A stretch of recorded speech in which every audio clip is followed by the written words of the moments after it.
What is going on, YouTube? Welcome back to another episode here on the World of Sports podcast. I'm your host, Deegs, and on today's show, we're going to be talking about where some of the top unsigned MLB free agents will sign. Obviously, baseball is a month away, and there's still a lot of really good talent on the open market. So I'm going to kind of look at 4 players that I think are the cream of the crop on the market, break them down, give you some info on them and where I think they will sign next season. So we're going to start out with Eric Hosmer, former first baseman of the Kansas City Royals. In 2017, Hosmer batted .318 with an OBP of .385 and a .498 slugging percentage. He hit 25 home runs, drove in 94 runs, posted a 4.0 WAR, 192 hits, and earned a Gold Glove and a Silver Slugger award. Statistically speaking, last year was Hosmer's best year. Those are all career highs for him. Where I think he will sign is the San Diego Padres. Right now, the Hosmer market per se has 2 main suitors in the Royals and the Padres. Both teams have reportedly offered Hosmer a 7-year contract, somewhere in the ballpark of $140 million, with the Royals having offered the higher deal. There's increased feelings within the Padres organization that they will land Hosmer, as the team has reportedly given up the idea of being players in an absolutely loaded 2019 free agent class just to be able to afford him. The Padres are in a better situation than the Royals. They have a much better farm system, much better upcoming talent, and just an overall better future in general. If they were to add Hosmer, their all-star first baseman Will Myers would move to the outfield, but Hosmer could come in to play first base, be a very good defensive first baseman, and be this leader in the clubhouse that every championship team needs, and especially the Padres who don't have an established leader. They could bring in Hosmer, and he could be that guy. I just think Hosmer will sign with the Padres because they've been more open about it. They've been talking about how they really want him, how some front office members are quote-unquote obsessed with him, and I just feel like that is a better destination for him overall to win and to finish his career out than the Royals. Moving on to the next available best free agent is JD Martinez, and by the way, these are in no order on who the better player is. I'm just kind of going down in the list that I wrote them down. So I have JD Martinez, outfielder of the Arizona Diamondbacks. His 2017 stats are he batted .303 with a .376 on-base percentage, a .690 slugging percentage, which actually led all of Major League Baseball, hit 45 home runs, had 104 RBIs, and had a 4.1 WAR. Where I ultimately think Martinez will sign will be the Boston Red Sox. The JD Martinez market has 2 main suitors in the Red Sox and the Arizona Diamondbacks. Both teams have reportedly offered him a 5-year deal ranging in between $125 and $150 million. It has been reported that Martinez himself wants a $200 million deal, but because he's 30 years old, it is very unlikely to see that happening because a $200 million deal would be somewhere in the range of 7 years, and no team wants to actually give him that money depending on, even though he's been a very good bat and very dependent bat. Martinez himself has said he will sit out until his demands are met, but because players want to actually get in and play baseball, and spring training is coming, and baseball's a month away. I don't think he'll actually sit out for very long. I would expect Martinez to sit out maybe the first week or 2 of spring training, maybe miss a few games, but he should be with a club somewhere soon.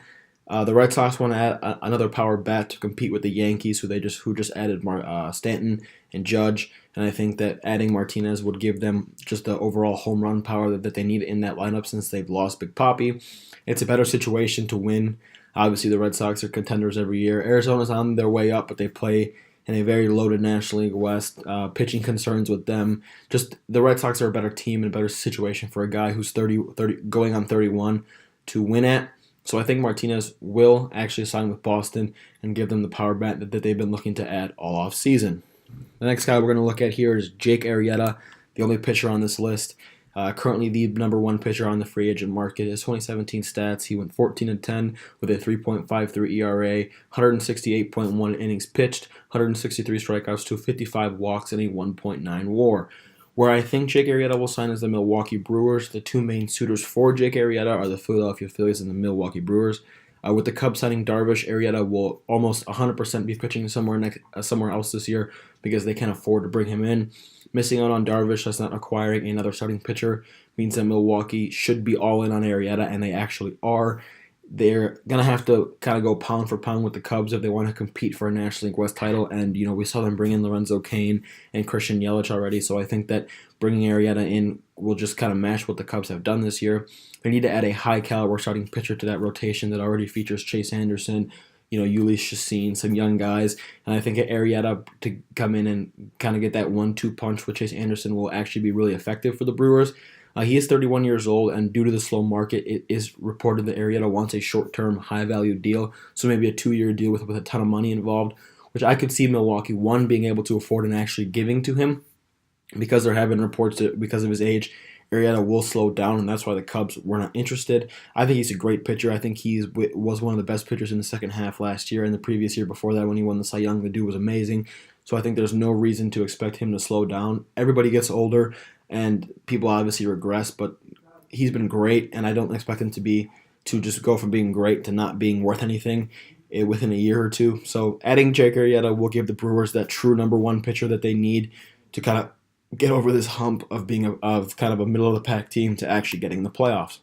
The final free agent I have here is Mike Moustakas, the third baseman from the Kansas City Royals. His 2017 stats: he batted .272 with a .314 on base percentage and a slugging percentage of .521, 38 home runs, 85 RBIs, and a 1.8 WAR. The market for Moustakas has been very quiet this offseason, but I believe that Moustakas is a very high caliber player that should not be slept on. He has a legitimate power bat that can actually hold his own defensively and play good enough defense to where he doesn't harm you over there at the hot corner. And I think any team that adds him would give him a middle of the order power bat. For me, it was the hardest to pick where Moustakas was going to go because there's so many places where he could end up in because no one has talked to him or no one has talked about him this offseason. The Angels were viewed as a primary destination for Moustakas, but they brought in Zach Kozar and are planning to play him at third base, so that kind of takes them out of the picture. So I think that to add just more power to that already star-studded lineup and add a cornerstone middle infielder to replace Todd Frazier, you could see the Yankees sign him, and I think that is the most likely destination because they have the money, and that would just be an overall good situation for him. You might actually see the Royals potentially try and make a move for Moustakas if they miss out on the Eric Hosmer sweepstakes, but I think that the opportunity for the Yankees is too good, and they will ultimately swoop in and make a splash. I could see a lineup of Stanton, Judge, Moustakas, and Gary Sanchez, absolutely terrifying opposing pitchers, and make the Yankees more contenders than they already are. So obviously these free agents will end up signing somewhere, and them still being unsigned is a byproduct of a very slow market in which teams don't want to give players who are 28, 29, 6 or 7 year contracts just because they don't want to waste their money, obviously. So I expect these players to come in and make an impact wherever they are signed and propel the teams that do sign them to maybe playoff contention or just an overall better record. That's all I have for you guys today. Thanks again for watching. If you did like this video and you like our content, make sure you drop a like and subscribe. Follow our Twitter and our brand new Facebook page. Both the links will be in the description below. And thanks again for watching.